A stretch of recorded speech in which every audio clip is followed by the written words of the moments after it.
it was probably my least enjoyable finals I've been a part of. It's probably the greatest choke artist, 3 games I've seen. Just fire almost everybody, players, coaches, management. Hello everybody and welcome to the Jungle with Ginny, Cubby, Medic, and Broxah. We're going to be talking about everything and anything LEC and LCS related. But let's start off with the level of play, particularly in the LEC, because I'm pretty sure everybody saw Fnatic against G2, and a lot of people were disheartened. I guess that's a nice way to put it, Medic? Yeah, okay, so I'm straddling a line between understanding that finals are incredibly high-pressure situations for players and having watched and cast that series and coming out of it feeling just incredibly frustrated. Like, it was such an annoying series to watch and to cast. I even, Broxah and I messaged yesterday, and he was like, hey, mate, you did a really good job. And I just said, I'm really pissed off. I feel really fucked by this series, right? Because there was so much promise to us from the 3-2 the week before, and then seeing the same game play 3 times in a row and seeing the same mistakes be made 3 times in a row. I'm not one to put the blame on any specific player, but I think you could really see in the later portions of those games Noah's nerves playing up, right? And you could see it for the entirety of Fnatic. There was a lot of stress on them, but when there was a lot of weight put into Noah getting ahead in the early game, which he did a really good job of, it was frustrating to see him be caught out a few times later on in the game. And the blame doesn't entirely lie on him, obviously. I want to make that clear. I'm not saying Noah was the only problem with Fnatic. Maybe it's a call of him needing to position more aggressively. Maybe it's the team saying they can fight in a certain way. But it was really annoying to see the same mistakes happen over and over again. And my biggest frustration with it as well is, they were so good. They played so well for the first half of the game. Sorry, my voice is a little crackly today after doing intros and such yesterday. They played so well for the first half of the game, and then G2 were just like, cool, now we get to play well. And Fnatic were like, okay, cool, you get to play well now, I guess we lose.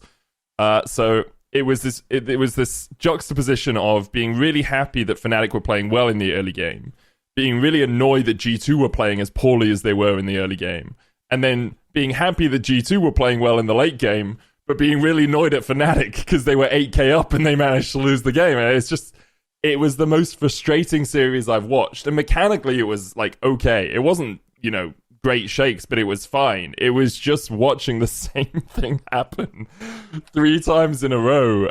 It was probably my least enjoyable finals I've been a part of. Just because it felt so annoying, so frustrating to watch. I have a feeling that's, how almost everybody feels. I even saw a lot of G2 fans saying that, it didn't even feel like a real win for them because you have a G2 that's essentially playing, I would argue, some of the worst League of Legends they have in, I don't know, since the start of 2023. And despite getting smashed in each and every early game, they win. And they not only win, it's a 3-0. It literally doesn't make any sense when you think about it, right? And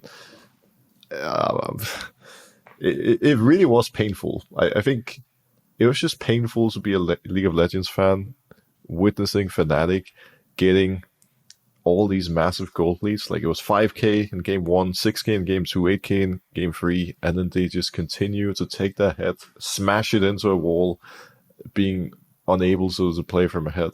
And I think at this point in time, there's so many questions on the Fnatic, or questions rising around Fnatic's side, because it's not only the split that it feels like they're close and that it feels like they actually can go all the way and contest G2, but they're just completely and utterly unable to play under pressure. And like you said, I don't think you can target or blame any specific player. Of course, in the final itself, some played better than others, but at this point in time, it's the issue is so much bigger than that, because regardless of what iteration of Fnatic it's been, it's always the same story, They get to the final, and then all of a sudden they play like shit, and it's just a shame. If I went into ChatGPT and typed in I want a demoralizing result for a Fnatic fan to end the split. I don't think ChatGPT could have come up with a better series to give you that conclusion. Like I woke up. I missed the finals, guys. I woke up. I was you're one of the lucky ones. I was like, oh, guess what? Like G2 3-0'd. I guess I'll watch the tape later. And I checked Reddit like during the NA games, and I'm like, oh my god, everyone's pissed off at the final. What happened? And then I watched tape, and I was like, what did happen? This is ridiculous. Like, you're watching a team play it well early, get big leads, and I do want to give some credit to G2, because we were sitting here after they lost that best of 5 against Fnatic, like, hey, they just have to make things less volatile, and they're going to be fine. Well, what ended up happening? Well, they stole a couple of Fnatic strats. Like, I think they played into Renekton all 3 games, played it really well. Renekton is a champ that is stronger early, gets beaten later on, and I do think that G2 actually set up topside to take games off Fnatic the way that Fnatic took one of the games off G2 in that best of 5 with their own game. I like seeing some of the choices they made in terms of draft, but it didn't help that they played out the early games pretty abysmally, where like they should have broken instead of bent and slingshot back into the game. And it was really frustrating to see Fnatic just get caught in like the worst ways possible. And I know it's hard to like not put blame on an individual member, but it's really impossible not to like actually call out Noah, and say Noah's name for how fed he was on Ezreal, a champion that is supposed to be very safe when you're ahead, and then just finding ways to get caught in terrible scenarios. Like last split earlier in the year, it was Noah's laning that was really limiting him. And now to see him put together good early games and like 5 minutes later on to the game actually collapse under pressure too, that's terrible to see. No one like wants to actually see that from a player, but there's nothing else to say rather than it's probably the greatest choke artist like 3 games I've seen in a final. And yeah, it doesn't feel satisfying. It feels terrible. No one had fun after that besides like G2 being like, what the hell just happened, you know? I don't think G2 even had fun. No. Yeah, I was gonna say, like, like G2 afterwards also was like, oh, well, just another day in the office. And I think it brings a question for me personally, like, what actually happened? Because we've literally seen a copy pasta of this game earlier where Fnatic won, and Fnatic looked in form, and Fnatic was like, okay, like, they have a real chance. But then we get into the finals, Broxah, and it's like a different team completely, the same game 3 times over, the same mistakes. What happened there? What do you think happened there? Is there a mental side of things? Is it like what is it? What could it be? Well, I think it's a mix of things. I mean, if we are to compliment G2 first and foremost, I think they had some very positive takeaways from the first series. They kept Nidalee banned for the entirety of this final. They allowed Karmine to continue prioritizing Renekton, but this time, instead of locking in Varus and Twisted Fate, they put Broken Blade on Kennen and Ornn, which I think that alone makes such a big difference for G2's team fighting. And ultimately, G2, from a draft point of view, just always made sure they have really good scaling. They have a very simple and easy to execute team fighting comp. And yeah, when you're always playing against Lucian and Renekton, that's a very, very big advantage, because it is fairly difficult for Fnatic to execute. But with that being said, I mean, Noah has already brought up, I think Fnatic generally have been a little bit one-dimensional in the way of drafting. I think while you cannot blame drafts for the reason that you lose, when you've already lost 2 games going Renekton Lucian with an AP jungler, I would like to see some adjustment going into game 3 just to change things up. But ultimately, we have a team that's absolutely incredible in the early game against a team that's not so great in the early game, but that's amazing in mid game. And this is where G2 wins most of their games. It was the same against BDS. Like, they were also terrible early against BDS, but it never really seemed to matter because their mid game is so good. So props to G2, but at the same time, yeah, I don't know. It just feels so sad. Like, I don't know what's going on in Fnatic. I don't know what resources they have available to them, in terms of like staff around the team. But right now, for a team that has a difficulty dealing with pressure, like, it's literally if we are to look at Noah specifically, if he still has problems mentally playing under pressure, which he's been vocal about before, Yeah. Fnatic is the absolute worst organization for this guy to play in. Like, it literally doesn't get any worse. You're playing for a Fnatic that not only in the past were renowned and legendary due to them always winning, at least until G2 started coming around, but you're also playing for a Fnatic that now hasn't won anything for almost 5 years, where the fans are more on 6 edge. years now. Yeah, but it's like the fans are more on edge and are demanding a win more than ever, and it all just adds up to a point where if you cannot deal with all of this, you're just going to explode and you're going to be completely unable to play. And I think that's what's happening. Noah is not a bad player. When he joined the team, if they went even bot lane, I would expect him to carry 10 out of 10 games, but he's just in his own head too much. I think the same can be said for some of the other players, and yeah, it's just depressing, really. Yeah, it really is. And it's really interesting to see how much weight of expectation there is on those players, because I hadn't thought of it as them being the hardest team to play for, but now that you've mentioned it, I really see it, right? Like 6 years since they last won a title, there's always the hanging weight of you let go of Caps as well, right? Like, he was on Fnatic and he went to G2, and what the buyout was there, we don't know, but like, if I'm Sam Matthews, I'm kicking myself for that decision. I'm pretty sure, if I remember correctly, Caps' contract ran out, so G2 got Caps for free at the time, as if it wasn't bad enough already. But I'm quite convinced he just let his contract run out, and then, yeah, here we are. Yeah, and then it was Nemesis first to replace him, then Humanoid, and they're both great players, but like, no one in Europe is Caps. No one. And probably no one will ever be Caps again in Europe, just because of how dominant he's been over the last years, right? Like, the guy has won 13 titles now. Obviously, he's won like a few in the last couple of years that you could take down to, say, 2 a year instead of 4 a year. But even then, like, if you take a couple off the top, he's still over 10. He's still the most decorated player ever, the most successful player ever, went to 2 Worlds Finals in a row on European teams, won an MSI title, and now, as Fnatic, you've lost the Wonder Kid, and you're sitting there saying, well, we made it to finals, we beat G2.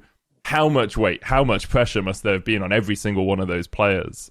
So just incredibly frustrating for them. And on the other side of the coin, like you mentioned G2's early games over this weekend. You know, they lost 1 game this weekend.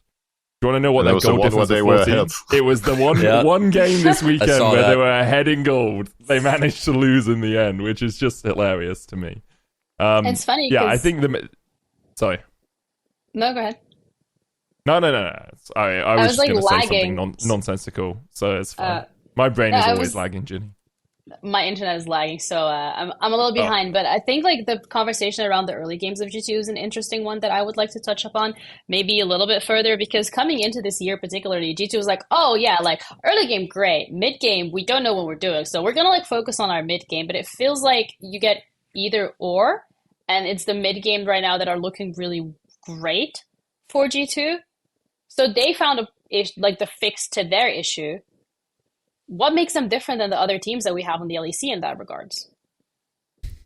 Well, insane aura that intimidates everyone else. They're the main character.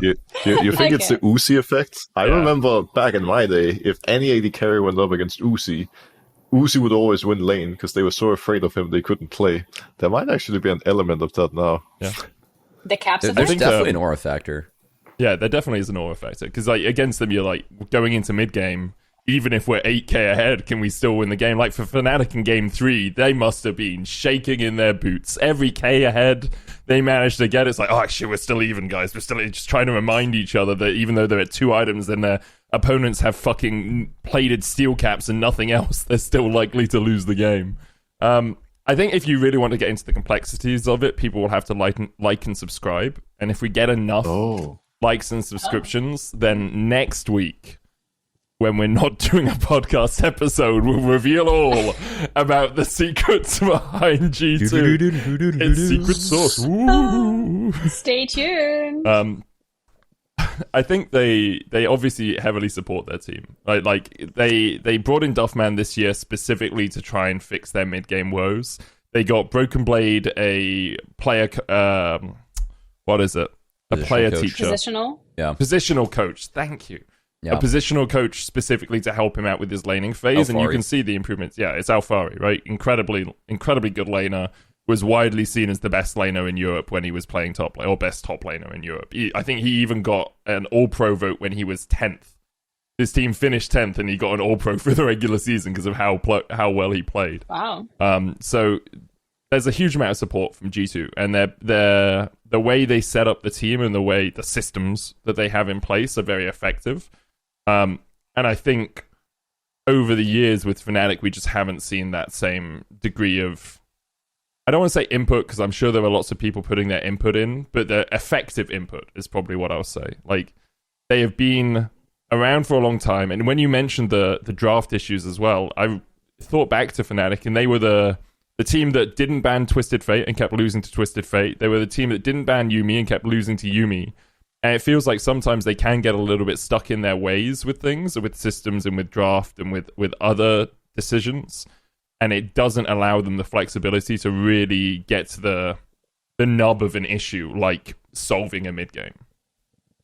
I still think that currently, I think we've touched on this before, but G2 really is just the only team in the West that actually treats League like an actual professional sports team, where they have all those resources available, where they're quick and efficient when it comes to solving issues. And yeah, like you said, like going into this year, a lot of the main issues they had last year were fixed pretty quickly because they brought in a lot of people to work on all those issues. If the same was the case for Fnatic, they wouldn't have as many one-dimensional drafts and draft issues. They wouldn't have mental problems. They would be able to play under pressure, this and the other. The list goes on. That's not just Fnatic in particular. That's just like generally that's just how it is, right? So it wouldn't be fair to fully single them out. But I also think G2 has perhaps gone a little bit too far in the direction on working on some of those things. So they have forgotten the early game and what made them so dominant last year. I don't necessarily think that's like a massive worry to have. I just think it's more like them recognizing that early game is a problem, which I'm sure they will after this disaster early game weekend, and fix it going into season finals. Because truthfully, if G2 can come into season finals with the early game that we've seen in the past that they can play, and with the same level of mid game, they're going to be literally untouchable. Yeah. Just quickly, sorry, Cubby. I just want to say, I just give them a week break. Give them all a week break. I really think these players are tired and burnt out. Like the mistakes they were making in lane are not mistakes I ever expect a good, like the bot lane mistakes. Mickey trying to trade with fucking Nautilus W into Leona level 1 is not a mistake Mickey makes. That's a mistake a tired player makes. I really think they're just burnt out, or like burnt out is probably a strong way of putting it. I think they just need a break. That's just limit testing the wins. I mean, I can see that 3 times in a row where they lose every time, Cubby. At some point, you need to take the data and enact a hypothesis, and then say maybe we don't do this again. I mean, I think that's a fair point. Like G2 has a long schedule, and on the to be fair, I feel like early game is more easily fixable than mid game because sometimes it really is just playing and reps and knowing the matchup on that patch. And they didn't need to be in form for this. Like they still have season finals to go where they need to be in form, in Worlds where we're going to see them. So, yeah. On the flip side, though, I'm curious before we leave this topic. If you're Fnatic, like, do you blow it up after this? Because I really feel like, you know, there's like I saw the rap verse from like a few years ago with like Dracos, where they're scared in the mirror. I was like, I mean, more things that ChatGPT could not come up with, like just to demoralize Fnatic fans, you know. We can add that one to the list for sure. But if I'm Fnatic after this, like if I still have these same problems, which is me versus myself, is it time? Like, do you have to blow it up just to see if you can get something else? Because it's clear that whatever iteration of Fnatic that they've had of late, they have not been able to shake this issue for 5+ years. So how do you go about combating that? And does that start for you with starting over? I think that well, obviously going into season finals and Worlds and whatnot, they can't make any changes. Yeah. And my answer to your question will also depend on how many of their issues they fix during those events. But assuming things stay the same and they don't win season finals, they struggle at Worlds, then I think they need to hit the reset button big time. We can look at a team like Team Liquid in the LCS that did just that. Like right now, if we compare the current iteration of TL to just, 2 years ago, the only person, player and staff that's left is Core. So TL determined that the most important player in all aspects was Core, and then they slowly started rebuilding, finding players in other roles, finding a different coaching staff, fine-tuning along the way, leading up to them eventually again winning an LCS split and becoming the best team in NA. And I think Fnatic have to heavily consider doing the exact same. Hit the reset button, and a lot of people might not agree with this take, but I think they even have to split up Razork and Humanoid at that point, because that duo has played on Fnatic for a lot of years now, and while in almost every split they've been considered at the very least top 3 in their position while playing on Fnatic, they haven't been able to compete with G2 yet. They haven't been able to shut down Caps, who is more or less always considered better, and you just have to go for a different style at that point. Like, you have to change it up completely and just rebuild. And I think that's what they've been afraid of doing. They've made small changes along the way, mostly band-aid fixes, and none of which have been big enough to actually challenge. And I don't even know which one of Razork or Humanoid you would replace, because obviously those are also not the type of players that you want to give to any of the other teams competing. But legit, just fire almost everybody, and players, coaches, management, full on start from scratch with either Razork or Humanoid, and that would be it. It's pretty extreme, but whatever you've tried hasn't worked, so it's about time to drop the explosion, I think. And it's crazy extreme. And I think if you're Fnatic, I talked about it a little bit early, like, you have Caps hanging over your head. What if you let Humanoid go? He goes and joins I don't know, Karmine Core or Heretics or I wouldn't change Vladdy for what it's worth. Nor would I. I was just picking a random team. Like, I think Vladdy's a very good player, so I was just picking a random. Like, I didn't. No, you're right though. What if he joins another team? He's a great player. And then incredibly motivated by the fact he just got let go by Fnatic and then just absolutely starts destroying you, right? And the same with Razork. Razork is the best player, in my opinion, to have never won an LEC title. Who's played in the LEC, obviously. Faker, probably the best player who's never won an LEC title of all players. I mean, you could... it might be a little bit out there. Medic? Yeah, I think Razork is the best LEC player to have never won an LEC title. I really think if he won a couple, he would start... He's not Jankos level, but he'd start to be closer to that conversation, right? Like, he would be the second best jungler. Maybe third best after Broxah, obviously. I'm going to be honest with you. Like, while I think... I can agree with the statement that he might be the best LEC jungler to not having won a split. He's still very, very far from like the top jungler conversations, even if we look at the early seasons of League, because he still not only needs to win an LEC trophy, but he still needs to be on a team that actually can compete internationally. Sure, but I agree with you to a certain extent. Because like my jungle tier list in LEC is probably probably Jankos, then you. And then after that, it gets murkier, right? Yeah, but I mean, that's it's obviously both of you also went to World's Finals. So Broxah, this is where you say thank you. Well, I was trying to decide if to say thank you or if to feel insulted, but I think at this point in time, I've been retired long enough to accept people putting Jankos over with me. Yeah, I understand. I get it. It's I'm okay. Sorry, man, I think it's reasonable. Yes, we can get into this if you want. No, if you're just being coy, that's okay. fine. Dear me. Trying to put himself above the Polish superstar Jankos. So, you learned how to miss Nidalee Spears from him. We know it.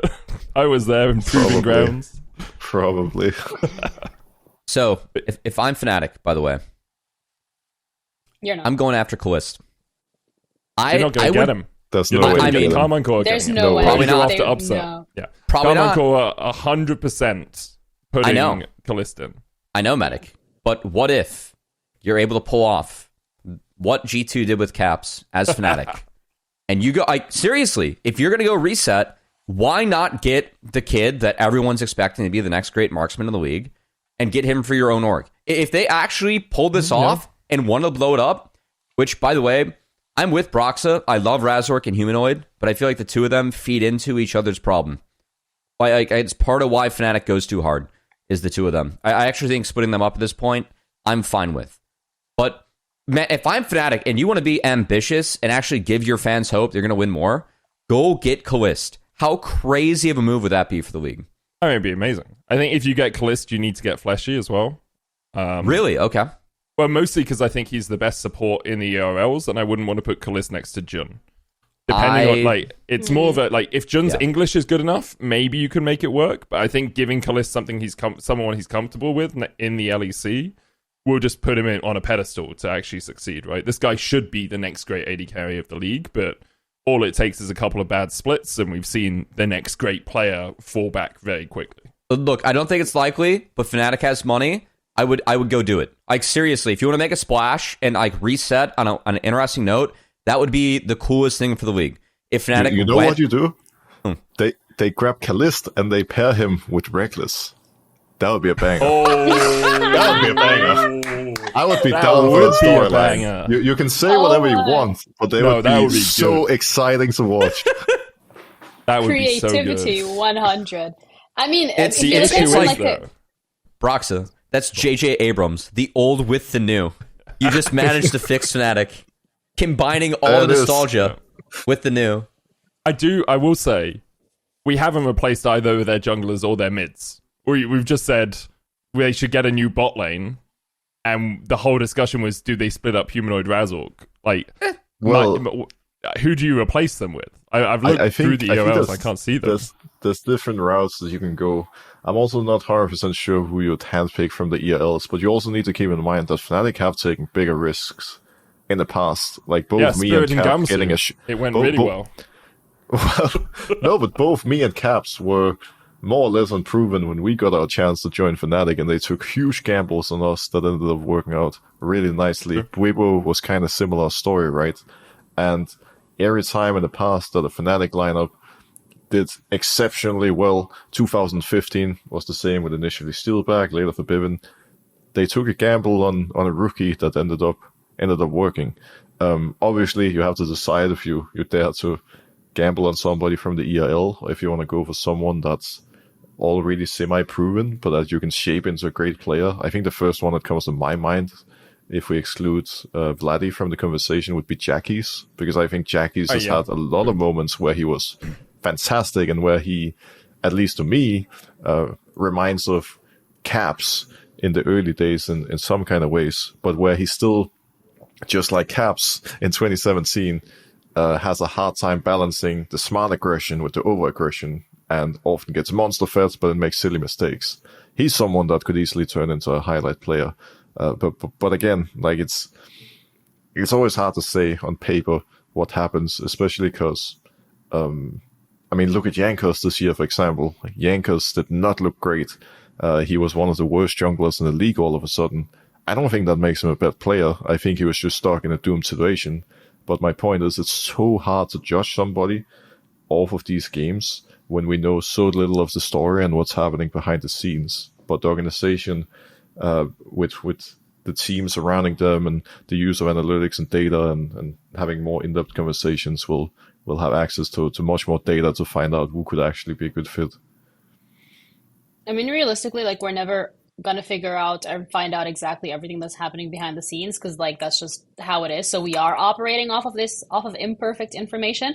But what we do know from the insider this time around is that Fnatic also put out their scrim results, which, correct me if I'm wrong, this is like the first time that they've ever done it, and their scrim results actually look better than my solo queue results. So that's insane. Yeah, also not too hard. Let's be honest. Okay. Ginny. Above 50%, check. Hey, I'm above 50%, I think. You think? I'm only just, so I kind of get to low masters and then stop winning. It's like my team is just always really bad. You know, I'm always blue Team's side. fault. Yeah, 100%. But yeah, I think the main thing I noticed from looking at Fnatic scrim results is how momentum based they are as a team. Not just on stage, but also like in scrims. They lost to G2, and then their entire next week of scrims, they struggled to go positive. They went 2-3 versus SK, drew versus G2, won versus G2, then lost versus G2, lose to Heretics, lose to BDS, go to EWC, 0-4 Genji, 0-2 TL, 0-1 FlyQuest, 1-2 G2, off day, come back, lose to BDS, just about beat G2, and then start winning again. And it's like, it's so obvious that if they're winning, they feel good, and they play better as a team, and then when they start losing, they don't feel as good, and they start losing as a team. And it's, I think it really shows as well in just how you see them on the Rift, right? Like, when they have advantages in the early game, apart from against G2 in the finals, they're very good at just keeping that momentum going. But if they start to struggle, then the game gets away from them. Actually, it's so sad. The more we talk about it, the more depressing it is. What the hell is going on in Fnatic's performance and mental department? I mean, it's just... It's a direct correlation. But I don't even know how it got to this point, because the Fnatic that I remember, like when I played for the Org, and even when we were the best team in Europe, we had weeks where we got completely dunked in scrims, week in and week out. It was a disaster. The atmosphere was shitty. Times were tough. But at the very least, we knew that when it came to the official games and when we walked on stage, we all 100% had each other's back, and no matter how the early game went, we would always fight till the end. But it's obviously they're not giving up or whatever, but it just doesn't feel the same anymore. It isn't the same in any way, right? And I don't think you can blame somebody for having tough scrims here and there, but like you said, it's too clear that if things are not going well in the official games, something clearly seems to be happening to the team environment. Everything falls apart, and then they need some kind of victory, whether big or small, to mental reset and go again. Like it's so boring. so boring. Well, I can tell you what happened in their performance coaching department. The answer is 19 days ago, they hired a performance coach. Really? I don't know if to laugh. I don't know if to laugh or cry. Is that 19 true? days. Is that I didn't true? see that. They welcomed. So this is on the official Fnatic website, like Fnatic.com. On the 12th of July, 2024, they welcomed Chung as their League of Legends performance coach. So I'm gonna say 2 weeks, probably not enough time to really coach a team into how to deal with high pressure situations. Maybe having him around for more of the year would have been more effective for Fnatic when it comes to high pressure situations. It also coincides with when they started fucking losing to everyone after the G2 loss. At least they noticed the problem and acted on it. We'll give them credit there, okay? Yes, they noticed. I mean, they did say that changes were going to happen. Halfway into the year. Once they started losing scrims, Broxah. Hey, they have a whole month, right? Okay, this could be Fnaticopia, but they got a whole month. And then we got the season finals, and they can bounce back. Maybe they can bounce back. They could still miss Worlds. Like, they play BDS in the first round, and if they lose that series, if they lose the next one, they just don't go to Worlds. Which, considering how well they were performing comparatively to the league before G2's finals, like, that would be a big disappointment for them. I mean, I don't think this nukes them mentally enough where they lose to BDS, no? No. But I feel like BDS has been even BDS against G2, BDS put up more of a fight against G2 than Fnatic did. So where does that, in the hierarchy of teams performing well, put BDS? Because we touch upon BDS and how it feels like they had a couple of issues with their identity. It feels like they're finding their footing again. They're making changes. Is it working? Is it not? But where does it put Fnatic if they're going to be going up against BDS? I am concerned. I think Fnatic still goes to Worlds. They're fine. There's no way that BDS is breaking those AK goal deficits. I think what you need to keep in mind is that BDS are the gatekeepers, but they're gatekeeping people from reaching Fnatic and G2. Like, I highly doubt that Fnatic is going to lose to that team. Because again, we spoke briefly about the aura surrounding G2, the mental problems Fnatic seems to be having against G2. And while they also make mistakes against other teams, no matter who you are in Fnatic, you're going to go into a game against any other team telling yourself that you're supposed to stomp them. And I think coming in with that kind of confidence is going to make such a big difference for a team as momentum driven as they are. And sure, don't get me wrong, I don't think BDS should be underestimated, and it's not impossible that they can take games off Fnatic or beat Fnatic in a best of 5, because if Fnatic, has a rough start or it doesn't go the way they envisioned, their mentals might crack and things might fall apart. But I think if we compare the players, like on an individual level, if we look at the way Fnatic has been able to play early game, if we look at not just the BDS's best of 5 against G2, but the form they've shown over the past months, like BDS also doesn't look that impressive. So I wouldn't be too worried. And then again, if I'm correct in that regard, the conversation becomes, would you as Fnatic be okay with being hard stuck second place? Because that's the question you would need to answer to also decide whether our roster speculation earlier is even viable. Because if you can continue locking second, I don't know, maybe that's good enough. Can't be argued. That's more losers mental than what's in the Fnatic room right now, Broxah. Come on. I mean, true. It's a debate we had in summer, though. In spring, sorry. I keep thinking second split of the year summer, but it's a debate we had then, where I said, being second behind G2, it isn't the worst of worlds, right, for Fnatic. Because G2 then looked good. Now G2 looks shit, and I think you'll be pretty mad that you're second behind. Well, not shit. Their late game is good. They look a lot worse than they have done in a while. Probably 2021 was the last time they looked this bad. Was that was the Reckless roster that missed Worlds, right? Pretty sure it was. Yeah. Yes. But yeah, they've looked the worst they have in a long time. So being second now, I think, is something teams shouldn't be satisfied with. But if you're Fnatic, maybe you just accept that you're not going to win another title, and you had your glory days. Getting them back is difficult. What if you're a Fnatic fan? Do you just also settle for the fact that you're okay being second? Do you settle for the fact that there is no titles being brought home? At least in League of Legends, they have other rosters like Valorant who does still bring them home. But it's like, sure. Are you going to be okay with that? Is that, what's the duty to the fans here? I'd be fucking pissed. I'd be so annoyed. I was a long-term Fnatic fan until I started being I became an LEC caster and I had to become unbiased. And that's literally what changed. You didn't support me when I was playing for Fnatic? I support all European players, but when it comes to who I support as a team, I am unbiased. You're so media trained. Yeah, I 2015, I bought a Fnatic jersey. I tried to get it signed when I came to Worlds in... was it 2015 in Berlin? But obviously Fnatic weren't there, so I wasn't able to get it signed from them. Yeah, I was a huge Fnatic fan, and it sucks to see them not being able to challenge, not only for Fnatic fans, but also for the rest of the league, right? Like, we get talked about as a one-team region a lot of the time, the LEC does, because G2 just win everything. And right now we are. In fact, I think a lot of people would argue we're a one-player region. Whoever Caps is with just wins the tournament. And obviously, credit to the rest of the players on G2, they've all had moments to shine. I think Broken Blade this year has been exceptionally good.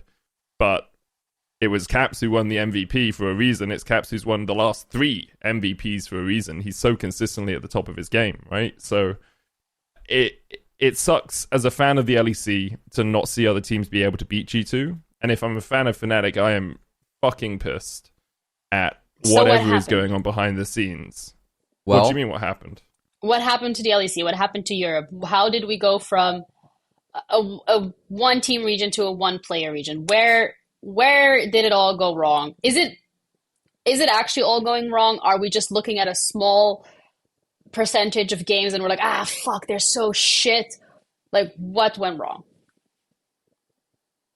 I think there's a general narrative that the LEC is poor quality gameplay at the moment, and I can see it. At times I'm like, yeah, this is bad. But I think at other times, people will latch onto, like, it's confirmation bias, right? You latch onto the things that confirm your opinion. You don't see the things that don't. Like, Noah won a 1v2 against Mickey and Hansama yesterday. And it's very easy to say, fucking hell, Mickey and Hansama are just inting there. Or you can go, Noah fucking baited them. He arcane shifted forward, took a fight 2v1 and managed to win.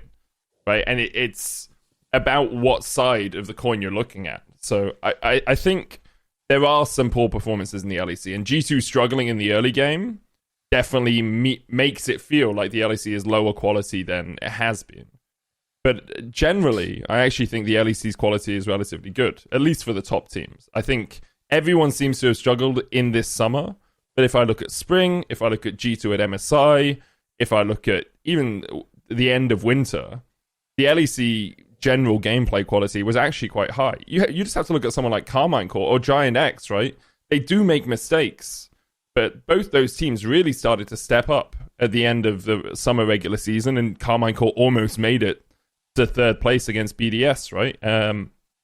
So yeah, I think people will cherry pick the things they want to see. I'm not saying the LEC is the fucking best region in the world, because obviously it's not, but I've watched enough LPL and LCK this split where I've seen people 2v1 tower dives and absolutely shit the bed from even the best teams. Like I watched Hanwha Life do it the other day, right?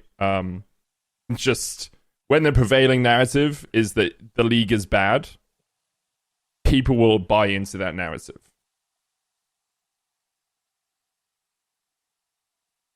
And no one else has anything to say because I'm just so succinct and smart. I was gonna say thank you for coming to the TED Talk of Medic. Yep.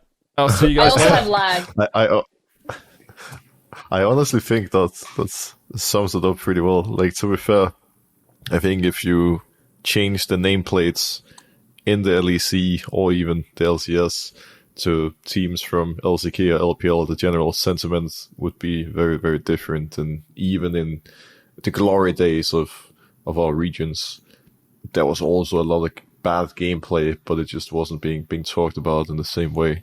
I think we need to remember that at the end of the day, it's all entertainment, right? And I think it's just a habit that's become more and more consistent in the league community in all aspects over the years, whether it's talk about solo queue or pro play or something else. It's just the conversations tend to be very negative, which I think is a shame, because like, let's say for the Fnatic G2 final, for example, yes, the gameplay was very far from ideal, but personally, I thought it was, in a lot of ways, one of the most entertaining finals I've watched in a while. It was full of drama, it was full of spice, it was complete... You're a masochist. Unbelievable what I was witnessing on my screen, and while it tilted me all the way to the moon, it was a banger of a final, I have to say.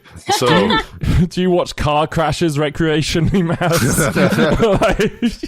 No, but seriously, like, how crazy was that final? And while I would love for them to play 10 out of 10 League of Legends, if Fnatic was an ideal team, they would have stomped G2 3-0 in like 20-25 minutes with the leads they had.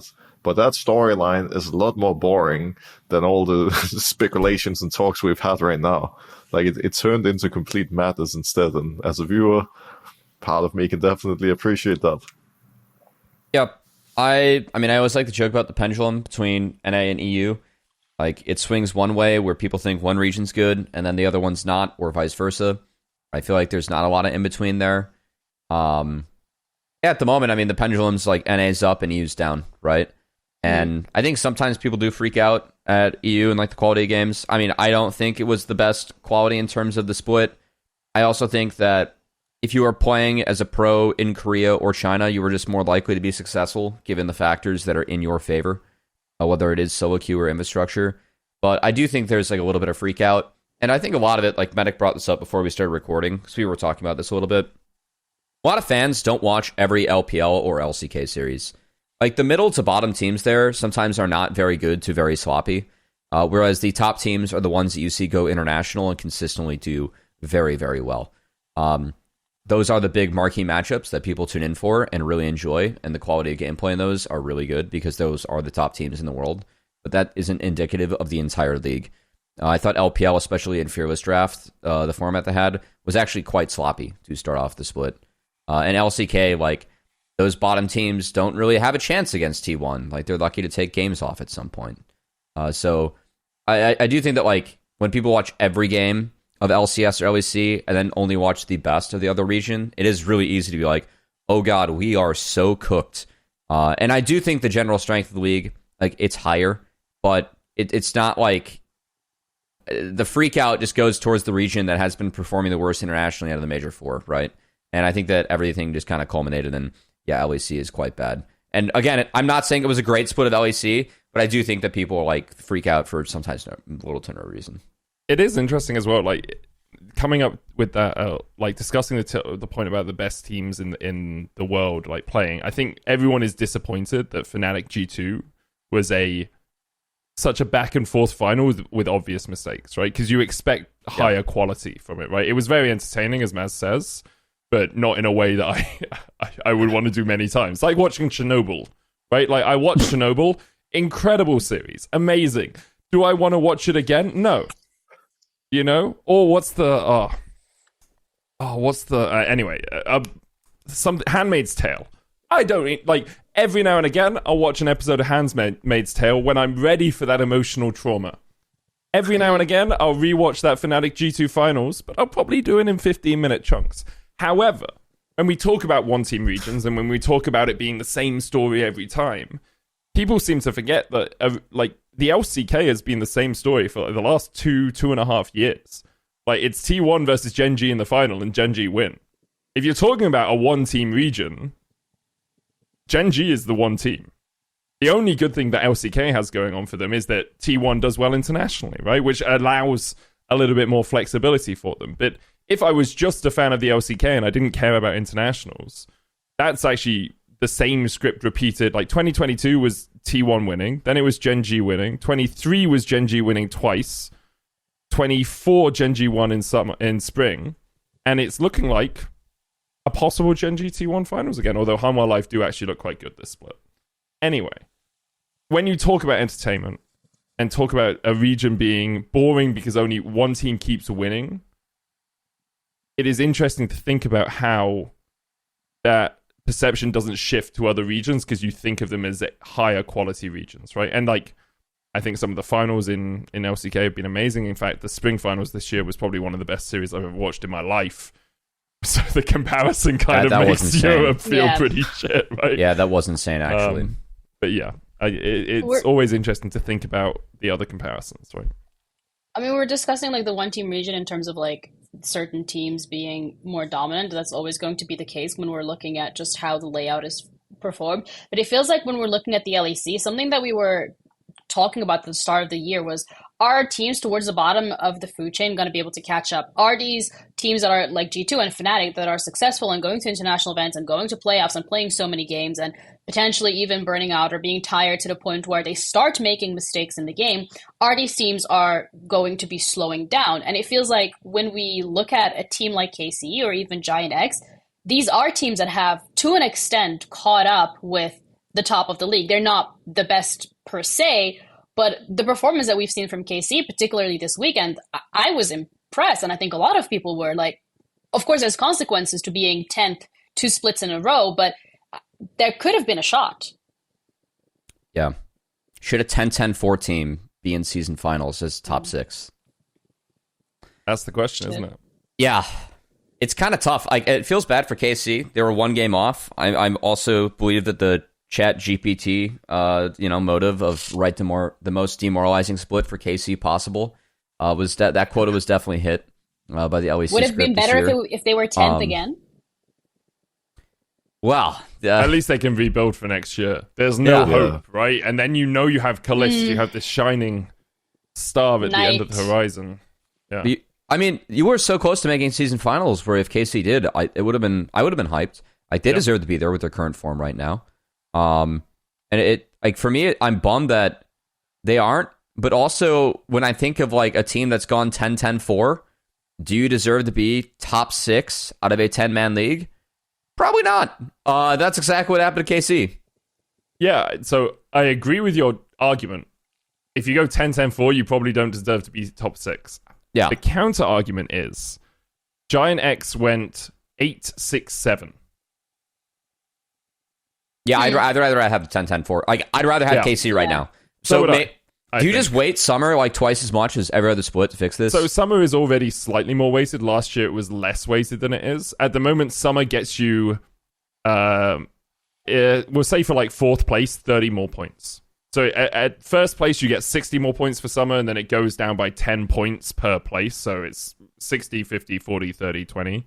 Yeah. The problem for Karmine Core was if they just got 8th instead of 10th, if they just made playoffs once before, then they would have been there. And it's one of the reasons I dislike Summer split into season finals as a format. I think Summer should just be a long tournament. If you're gonna do 3 splits, just make Summer one long tournament with like a playoffs at the end. Because all that season finals does is create these situations where people feel that they're unlucky to not make it to season finals because of championship points. And in Karmine Core's case, they have a point, right? Their roster basically entirely changed. And now they have a team that's better than the team that is going to going to the season finals over them. You make Summer a long tournament, have that qualify into Worlds, then you don't have to fucking care about championship points, which I think is the prayer of every viewer in the world. It's just like, please don't make me have to do some fucking weird algebraic maths to work out who goes through. I'm actually super down for that. Like, if they made it a full double round robin with like best of 3s, like how sweet would that be for LEC? Leading up to a playoff, to have a good chunk of the year be this regular season where then you really are fighting your way to like go to Worlds. I feel like that'd be a lot better of a story. Like, you also align with all the other fucking regions, right? Like, we have a 2-week break. We just crowned a champion. Well, nowhere everyone's else is going in for 3 weeks yet. now, Matic. Yeah. You know, or 3 splits, I should say. Like next. I mean, but just season. have a long summer. You know, I like that a lot. Actually, I do. I think it definitely is an interesting conversation, because obviously the first 2 splits, the way it ended for them was a disaster. But at the same time, it does feel bad that right now, I'm pretty sure I would say Karmine Corp over both Matt, SK, and Giant X in terms of, performance coming into season finals. So seeing 3 teams make it there despite, I was about to say arguably being worse than them. I think all of them are worse than them. That definitely does suck, right? But yeah, I also agree with your point, Medic, that I think they should just extend summer split. Having 4 splits seems to be a little bit of an overkill anyways, in my personal opinion. I definitely also don't appreciate the fact that you can win 4 splits in a season. I know it's slightly different because in the 3 first ones you get the shield, and the last one you get the trophy, which would be the equivalent for the 2 splits that you could win back in the day.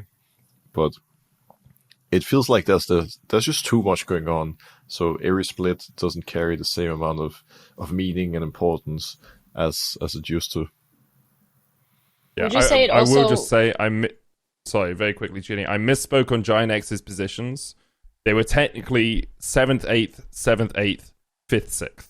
That was their orders, but it's still roughly the same thing. Because I said points. 7th, 6th, 8th or something anyway. But yeah. I mean, just so we don't have, playoffs. Giant X CEO in chat being like, excuse me, sir, we actually got one better position than you.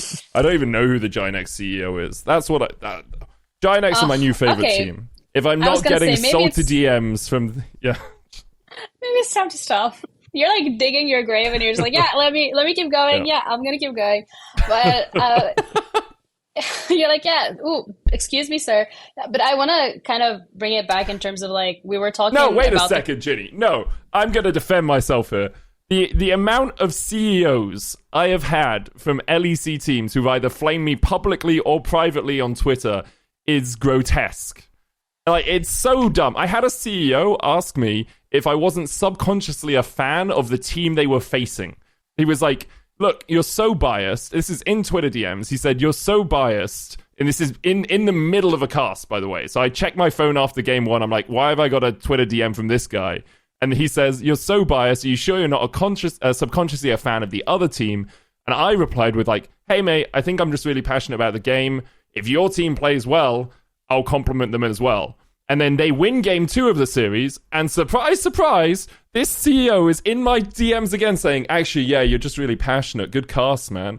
What a fucking surprise! If your team plays well, unsurprisingly, I could say better things about them. Holy, it pissed me off so much. There's so many CEOs that will like directly flame casters and just be like, "Oh, it's fine." It's like you're the manager of this, the chief executive officer of this fucking company. Have some grace. I don't go out messaging you being like, "Oh, I think ex-CEO is actually really bad at his job. What the fuck? How do you keep losing in finals? How do you not make playoffs?" It's disgusting. Okay, everybody take a deep breath. You tell him. I'm so happy you They got don't watch that off this. your chest. I'm surprised they Wow. even watch their games. No, that actually is a good point. That's a good thing. They're paying attention. And they Yeah, they're changed their passionate tune. about the game too. Some value to that. Yeah, that whole rant kind of threw me off in terms of like what I wanted to talk about. So great. Sorry, yeah. I get that. appreciate it. I liked but it. no, that's absolutely Yeah, fine. he I liked needed it to talk too. about that one. Yeah. You sip of water after you got it out of your system. Talking about your issues is great. I'm glad we could be there for It's you. the and Red Bull, support Ginny. you. Not sponsored. Anyways, we're talking could be, about the LEC and how the split is in terms of like we have winter, spring, summer season finals. You got to get the points. Got to qualify to Worlds.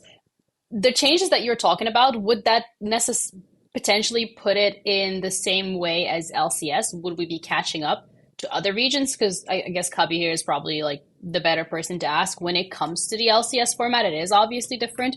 You guys do have the BO3s earlier on, making some changes, keeping it spicy. Is that something that the LEC should do? Has that revived passion within the community for watching these games? I don't think so. I mean, sadly for the LCS, I don't think so.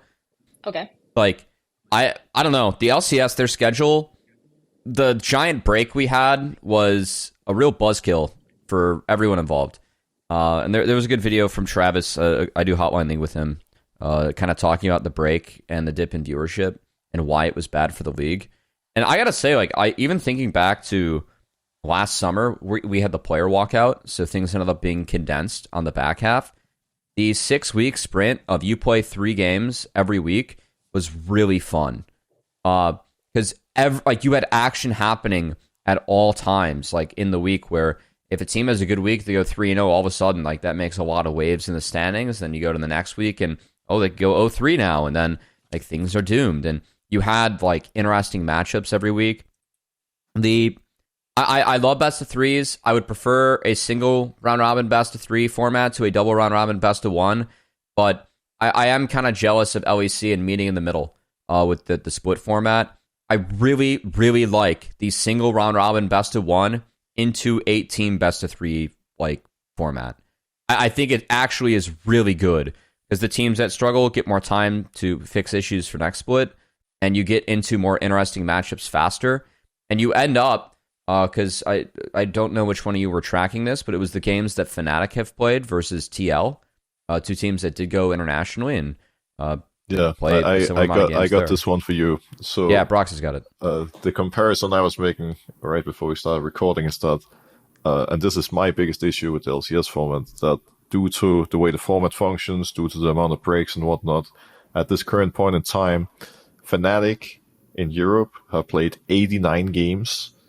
And Team Liquid in North America, who have gone to the same tournaments and all that, who have played a lot of games during regular split playoffs, have played 61 games. So that's a 28-game difference.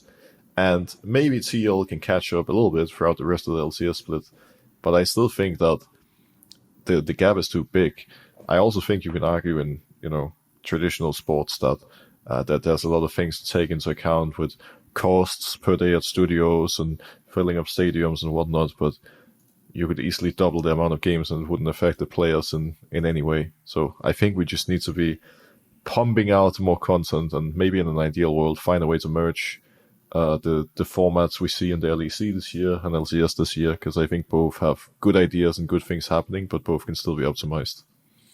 What Oh, sorry. what would you like to see changed in that merge, Broxah? Well, I think right now, I think the LEC split is a little bit awkward, or like the format is awkward because, again, we have 4 splits.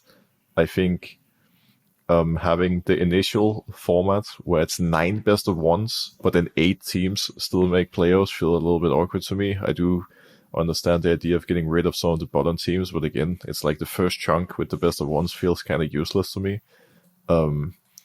So I don't know. I think I would extend the best of ones one way or the other if we had to have them and make them feel a bit more impactful.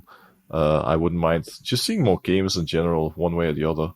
Like I'm the type of league fan who just wants as few breaks as possible, as many games as possible, regardless of what exactly that takes. I also don't think it hurts to have a mix of best of 1, best of 3, and best of 5.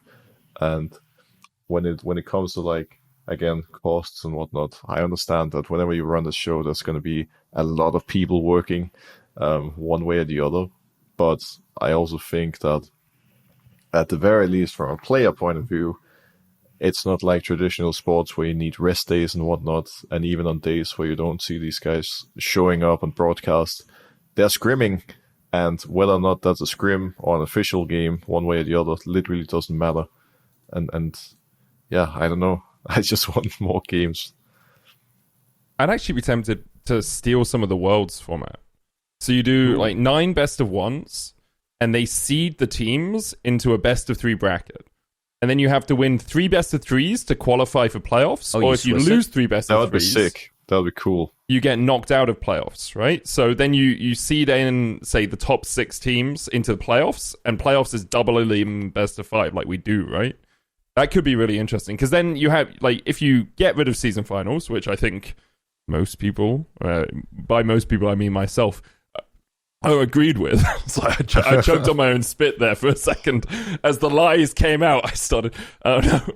But I think, like, if you get rid of season finals, extend summer and do, like, seeding into quickly eliminating the worst teams still. They still get, like, 3 best of 3s, but they're probably going to get knocked out because they seed against the best teams. And then quickly promoting the best teams so they have more time to prep for best of 5s.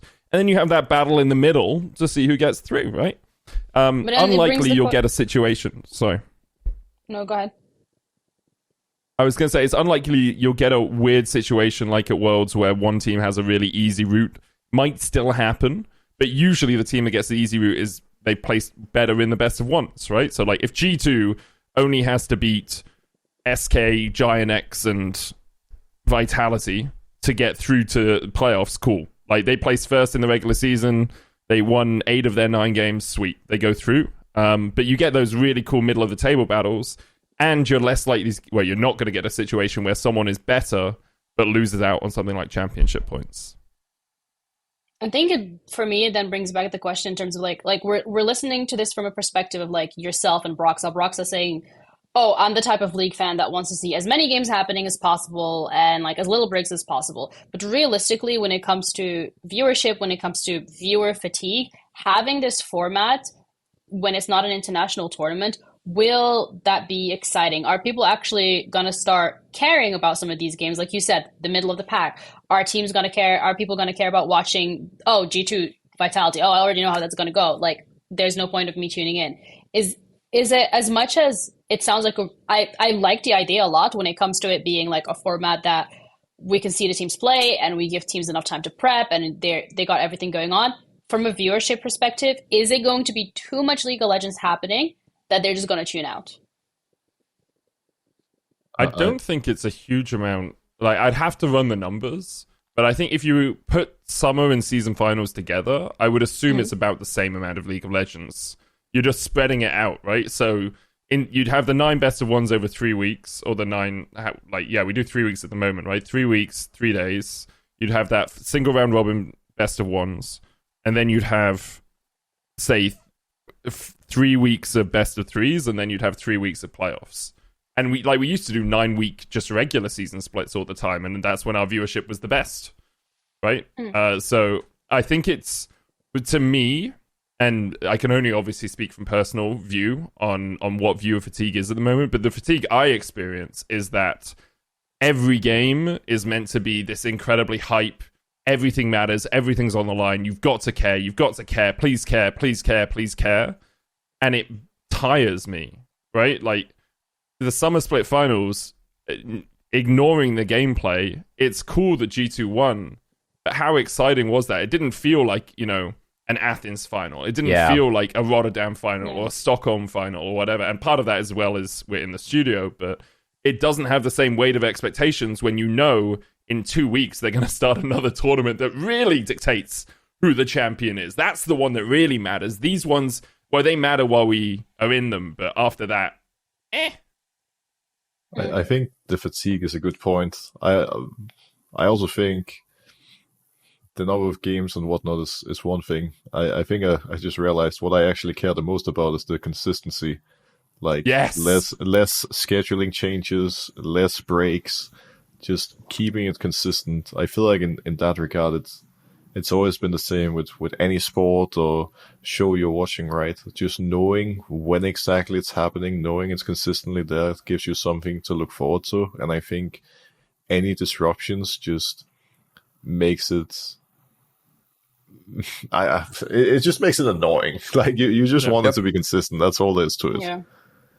Well, one of my favorite splits of LCS was 21, where they kept the record from spring going into summer. And I think it led to a lot of games that didn't matter. No. But I really like that idea in split. I really did. You said 21, right? Yeah. It's the only time I think that they carried over the results from spring to summer. It was my CLG year, and the team was so doomed in spring that by the time summer began, we had no hope. So I'm going to have some bias involved in that, but that was complete depression. Mentally, our team was doomed in summer before it even began, because there was just no hope. They did have close races for some of the other spots, but that's not a popular opinion. I realize that. Not just from someone on a team that was struggling in that format, but it brought the most consistency in terms of the schedule that they had. That's correct. But I think that's not you saying you like that format. Then that's you saying you like the consistency of playing the games at the same time. I mean, okay. I actually, I like the giant regular season. I really don't mind it. I think you can make stories in the middle of it. Like, hey, if a team's climbing the middle of the pack, what does that mean for playoffs? Because they can be in better form come that time, right? I just put my hand up to speak. I realized we're not in a class. I was like, please, please I'm pick me, Ginny. I got you. So I think part of the issue that I have with keeping it over the entire year is the middle of the pack battles don't matter in League. In football or soccer, for me, football, for you, soccer, right? Yeah. A middle of the pack battle matters because you get paid more depending on where you place. There's Champions League places to play for. There's UEFA Cup places to play for, or I've lost the name in my head.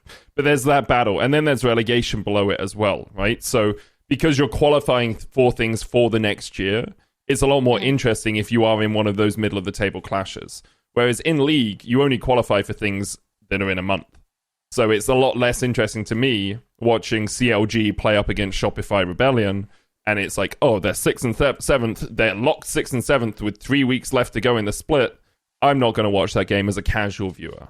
And I'm not poo-pooing the idea that you like it. I'm just saying from my point of view, that's not interesting to me at all. However, having the games at the same time, of the same days, every week, and every now and again, you can have a break. If you want to have a break week, cool. Everyone knows it's break week.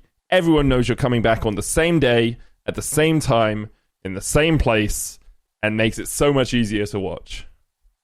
Yeah, I think this week was really confusing when it was Sunday, Monday, Tuesday, Friday, Saturday, Sunday or something. It was a really confusing week, and it was really hectic.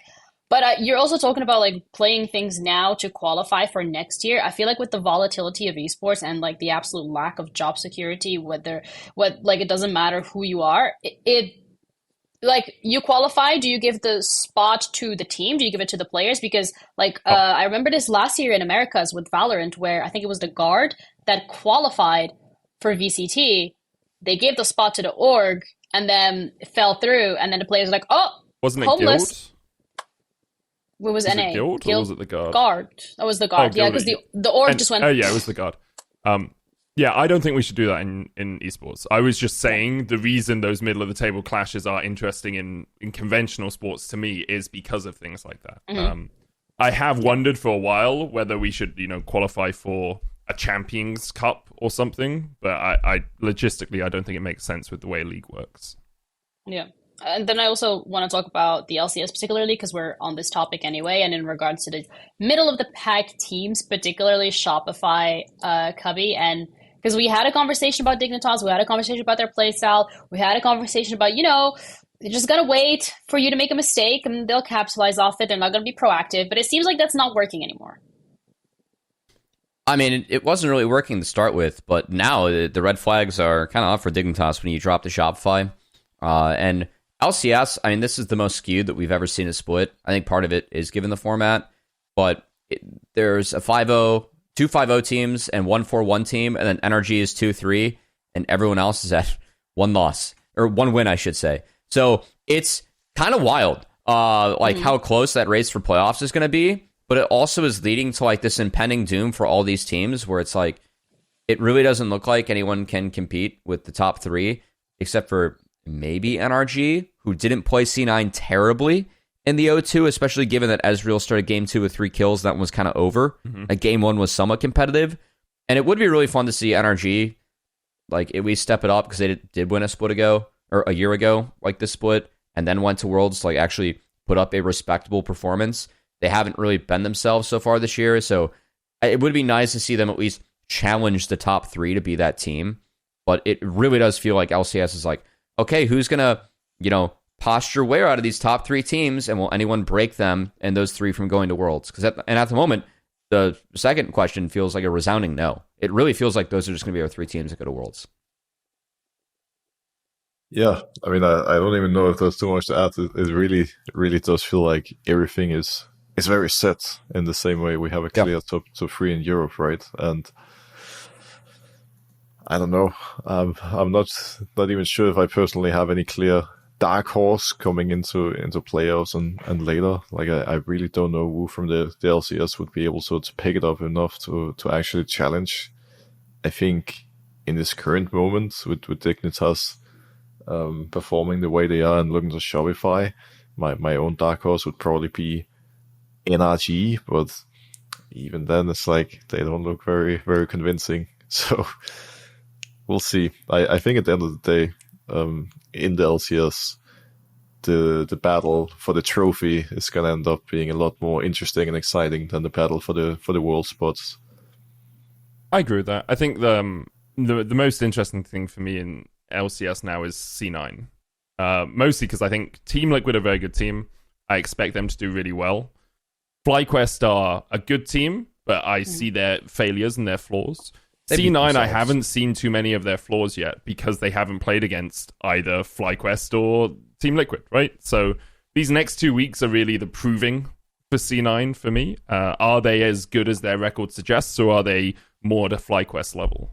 So that's going to be really interesting. I think I'm actually more excited for the playoffs in the LCS than I was for the playoffs in the LEC. I agree. But I was excited for Karmine Corp, but then the rest of it was kind of expected, I guess. Maybe I'm just being unfair to LEC there. Because I was excited when Fnatic beat G2. I'm just so jaded by the way the final went that it was unfortunate. But I think the next couple of weeks are going to be really cool in the LCS. So I mean, we really still saw the expected result for LEC, minus maybe KC taking third, but that was competitive, which was expected. So yeah, I mean, I feel like LCS, we do have a lot of unanswered questions, and I am curious to see where C9 stacks up. At least we saw NRG challenge one of their early games before game 2 got so out of control. That's the thing, I think C9 have been playing very good early games, but they have been doing it against the bottom teams, and I do want to see if they can be pushed and challenged by TL and FlyQuest. Then, if the later portions of the games have actually truly improved. I think in the tape I've seen some of that, but they're playing with such big leads, it's kind of your decision making gets easier. So when they're pushed, I do tell that to Fnatic. Yeah, that's true. Too soon. I mean, maybe Dom's gonna add Berserker in that rant for 80s that would carry if they got a lead like that on Ezreal for Noah. Who knows? Maybe they watch the Fnatic VODs and they're like, "This is what we should not do." Yeah, it could be. LCS should at least have some. They're playing for something. They're still playing for probably World's posturing and making there, but it does feel pretty competitive. This sounds exciting, and I feel like on that note, considering that the LEC is not on and the LCS is, if you had to pick one game happening that people should tune into, which one would that be? Oh, it's C9TL. Really? You think that's the interesting one? That's the only choice. You know what? I got you, Bees Medic. versus Immortals? No, I think it's TLC 9, 100%. Like, I would say it's such a good series. You had us in the first Yeah, half. it's going to be really good. I think NRG Dig will be interesting, whether Dig season can come back. But yeah, TL. Actually, you know what could be fun? Every series apart from 100 Thieves Immortals is good this weekend. Like FlyQuest, Shopify Rebellion, after Shopify Rebellion just picked up their first 2-0. FlyQuest are going to win it, but will they win it as convincingly as we expect them to? NRG versus Dignitas. Is Sven just a liar when he tells us it's Dig season? Who knows? Will Big Daddy Dokes come out to play? And then TL versus C9. Which team with Koreans can be the best in NA? So that was a low blow. They're both very good teams, and I respect them a lot. Definitely Team Liquid. Find Right, out on Broxah? today's episode of LCS. very, very possible. I don't want to sound too biased. Don't set me up for. It's okay, you for can be. biased You're allowed to failure sound here. biased. I don't want any CEOs in my DMs, you know. Wait, who's the CEO of Cloud9? Jack. Yeah. Jack's going to be in your DMs, man. It's going to be But it's like a "Excuse me, lose-lose. Broxah." If I hype up Team Liquid too much, it's going to be Jack. If I don't hype them up enough, it's going to be Steve. Yeah. You It's win doomed some, either you way, lose man. some. You haven't said anything. So Now- you haven't Yeah. hyped up Team Liquid at all. What if you Oh, do such a good job of It's both? over. You hear from both, Broxah. Yeah. What if they reach out to poach you, Kek? Anyway. Can you be poached from your home office? I mean, he's literally wearing a Liquid jersey. Like, you'd assume that he'd stand for Liquid. Definitely not biased right now. Yeah. I Yeah, thought you had sure. to be in a pool to Not be biased. poached in Europe. Isn't that the rule? In a what? Had to be on it's- vacation. Okay. It's at an old poolside. perks taking Old someone to the meme. pool joke. It's there were rumors around G2 that that's how they used to poach people. That is a really interesting way of poaching people. Thank you so much for dropping that history and knowledge upon us. And thank you guys as He well had to for show him joining. the G2 vacation meta, you know? I mean, G2 is not getting any vacations this year by the looks of it. Kind of feels bad, man, but oh well. Yeah. Winners, the curse of winning, I guess. Suffering from success. Let's keep it at that. Thank you guys so much for tuning in. Apologies for my lags, because I know there were a couple, but I thank you guys for keeping up with that. We're going to not be back next week, as opposed to what Medic said, because there is no LEC next week. We'll be back at some point in the future. So like and subscribe, and we'll see you then.